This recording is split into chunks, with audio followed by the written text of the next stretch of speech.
আপনাদের সন্তান হিসেবে, শুধু সন্তান হিসেবে আপনারা সেই স্বীকৃতিটুকু দিবেন।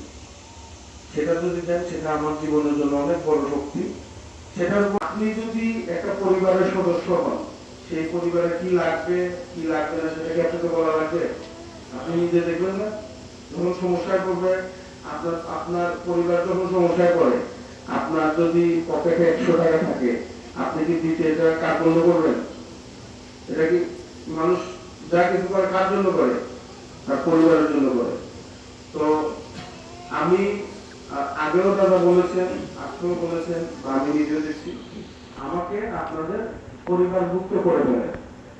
আর আমি ক্ষুদ্র মানুষ হিসেবে যেটুকু সামর্থ্য আছে, সেই সামর্থ্য সবটুকু দিয়ে আশাকে, এই মহৎ উদ্যোগকে এগিয়ে নিয়ে যাওয়ার জন্য এবং আমার নিজের জীবন এবং নিজের কর্মকে সার্থক করার জন্য আমি সর্বাত্মক কাজ করে যাব।